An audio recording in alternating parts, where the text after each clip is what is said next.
Assalamualaikum warahmatullahi wabarakatuh. Selamat datang di KOKIMP, Komunitas Kajian Ilmu Manajemen Pendidikan. Perkenalkan, saya Nisa Ramawati dari kelas Manajemen Pendidikan 2020A. Pada video kali ini, saya akan memaparkan materi mengenai analisis lingkungan pemasaran yang bersumber dari buku Manajemen Pemasaran karya Sugianto. Selamat menyaksikan, semoga dapat bermanfaat. Jangan lupa di like, comment, and subscribe. Pengertian lingkungan pemasaran. Lingkungan pemasaran merupakan sebuah lingkungan yang terdiri dari pelaku dan kekuatan di luar pemasaran yang mempengaruhi kemampuan manajemen pemasaran untuk membangun dan mempertahankan hubungan yang berhasil dengan pelanggan sasaran. Dalam lingkungan pemasaran terbagi menjadi dua jenis. Yang pertama yaitu lingkungan internal dan yang kedua yaitu lingkungan eksternal. Lingkungan internal merupakan segala kegiatan yang dilakukan perusahaan, dipengaruhi dari dalam dan dapat dikendalikan. Sedangkan lingkungan eksternal merupakan segala kegiatan yang berasal dari luar perusahaan dan tidak dapat dikendalikan secara langsung. Di dalam lingkungan internalnya sendiri terbagi menjadi dua bagian. Yang pertama yaitu ada aspek pemasaran dan yang kedua aspek non-pemasaran. Pada aspek pemasaran terbagi menjadi beberapa aspek. Yang pertama yaitu aspek produk.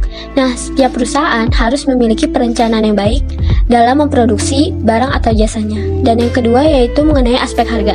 Nah, biasanya strategi yang dilakukan perusahaan ini dalam menentukan harga harus bisa berdasarkan analisis yang mendalam.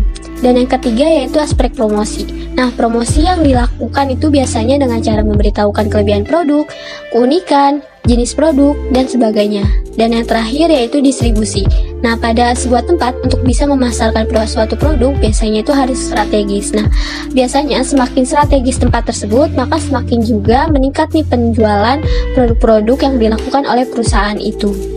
Selanjutnya yaitu mengenai aspek non-pemasaran. Pada aspek non-pemasaran ini terbagi menjadi 4 aspek. Yang pertama yaitu keuangan. Nah, dalam aspek keuangan ini biasanya melihat nih dari kondisi aset yang dimiliki perusahaan, bagaimana kasnya, kreditnya, dan lainnya. Dan yang kedua yaitu aspek personalia. Dalam aspek ini biasanya berkaitan dengan tenaga kerja, kualitas pegawai, dan juga sistem pengembangan kemampuan. Dan yang ketiga mengenai produksi. Nah, aspek ini itu biasanya mencakup teknologi yang digunakan untuk bisa memproduksi suatu barang ataupun jasa dari perusahaan tersebut. Dan yang keempat yaitu riset dan pengembangan. Nah, pada aspek ini dilihat dari sejumlah perusahaan melakukan pengembangan dan juga riset terhadap sumber daya yang ada pada perusahaan tersebut. Selanjutnya yaitu lingkungan eksternal. Nah, lingkungan eksternal terbagi menjadi dua lingkungan. Yang pertama lingkungan mikro dan yang kedua lingkungan makro. Lingkungan mikro ini terdiri atas pelaku dalam lingkungan dekat perusahaan yang mempengaruhi kesanggupan perusahaan untuk bisa melayani pelanggannya. Sedangkan lingkungan makro terdiri atas kekuatan kemasyarakatan yang besar serta mempengaruhi semua pelaku dalam lingkungan mikro perusahaan. Pada lingkungan mikro terbagi menjadi beberapa bagian. Yang pertama yaitu perusahaan.